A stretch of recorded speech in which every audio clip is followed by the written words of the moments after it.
Foli ansani ambota gadi magazine du Mali ale file boko bela jilima nurasina ko bisimna awa kuna fonzi ulu keneka bakurba ulu li flemi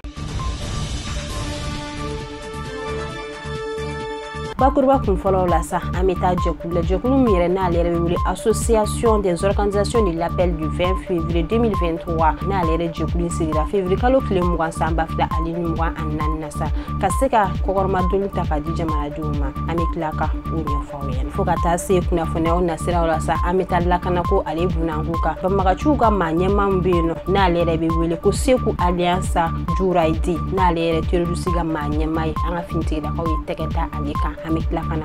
wala wi fugata se kuna fondi labauna sa amita kidal kofi dima tigidori fugata se alina dinge flama kulimne na kakeni baga urusmeni amikla kana wala wi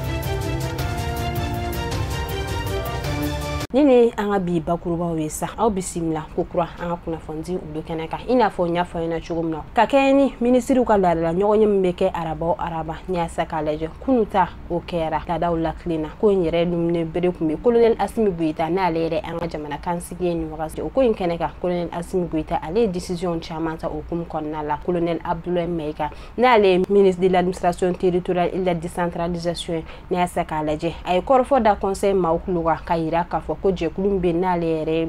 coordination des organisations de l'appel du 20 février nia sakale na lere association sikira février kalo klimugan samba fla alin mugan saba konnala ayida ka foko jekulin ka chira ninga aflin kulunchi ko bari sabula jekulin megata sira mfe ote sira nyenme abiga na kasira akli wasu kasugo do jamana do akilla fogata se tasira wero ma kasugo do jamana do kokoro okum konnala ukona jekulima kasira jekulinchi ninga siga aflin kulunchi fogata se kafa alin yadama ode aso ye jekulin kasi kasuga aflin kuluji conseil des ministres keneka akil na jigike kanyeshi jekulu munu fana shilima no betalike fukata se jekulu munu regulona ni wasina no ye parti politique ka jekulu ye kasuga foko guluga bara kasugo nyongulu ni wasina ka keni jamana yere tagabulu loi mbeno no ye loi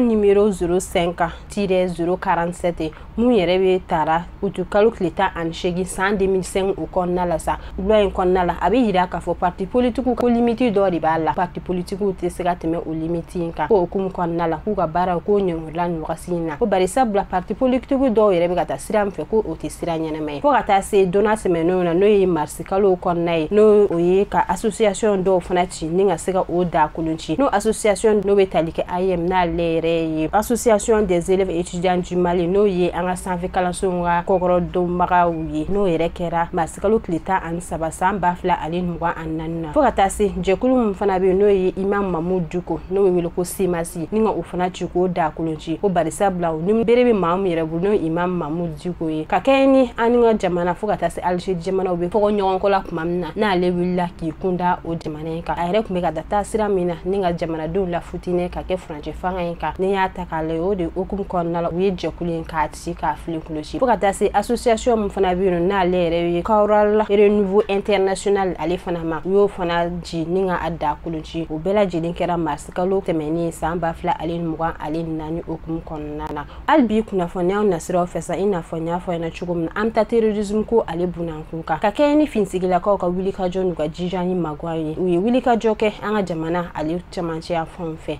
kasiga lakana ko karsika ali sabati okum konnala terrorism ga manyema mbino na lere ali seku diata kala yo tegeda alika bari sabula alere mai mamire terrorism ga manyema kasiga terrorist nu kasigu kokoro madu anga fintigila kawka na anga fintigila kawi chesili bela jilen kasiga utegeda ninche banka na asaka alaje femi yere kera avrikalu klita anfla samba fla alin muka annanasa akera yoro minasa orebetalike mobsi alere tarakasa chedola no we wuli ko yuwaru alere yoro lasa ko nya asaka ale ninche ban yere fukata se aga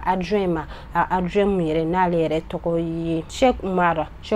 alifna yi mado mi alifana ga dangai woni asaka lejo usira ga tege dani manu ka fukata se ma chama were ma fukata se ubolum no fana makasiga ulu fana tien woni asaka lejo ni manu de bino kasiga janju ko da anga fintigila ka onye fukata se jamana de munu ere sigile no ayero ko foina kasiga janju ko da onye anga fintigila ka oga kuna fondi so bambino no e dirpa maode ni kuna fona mboka bibi alamsa doina sa no ye 18 avril 2024 kasiga kuna fona ko da jamana jamanadenw kulo kan ka yira k'a fɔ ka albi folin tanu belebele a b'o di fintigilakaw ma ko u bɛ cɛsiri mun na ka albi u ka belebele fara a kan ko bari sabula u yɛrɛ kalikan ko jamana fo ka taa se jamanadenw ma olu bɛ se ka lafiya sɔrɔ cogo min na ka se k'u lakana k'u bolofɛnw lakana k'olu yɛrɛ nakun y'o ye. An ka kunnafoni labanw na sa an bɛ taa Kidalikaw fɛ i n'a fɔ n y'a fɔ ɲɛna cogo min na nin ye dutigi dɔ de dutigi min ale n'a denkɛ maa 2 olu minɛna bagan suɲɛ hukumu kɔnɔna la ko n'i y'a ta k'a lajɛ ka kɛ ni kunu mercredi n'o bɛnna avril kalo tile 17 ma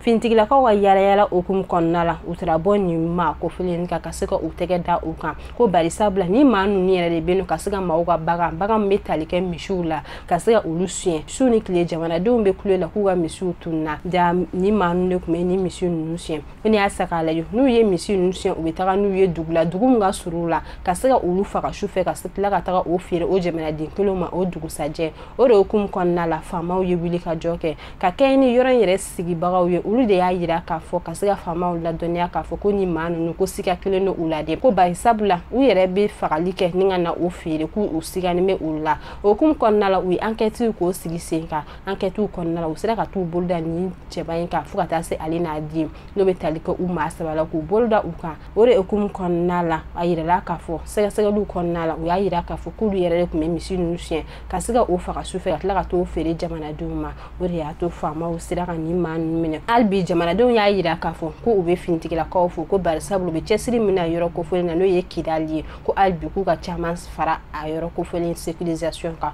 ni de bɛ dansigi kɛ an ka bi kunnafoniyaw la an sera ka mun fara ɲɔgɔn kan k'a d'aw ma an b'a fɔ aw k'an mɛn fo ka se wɛrɛ.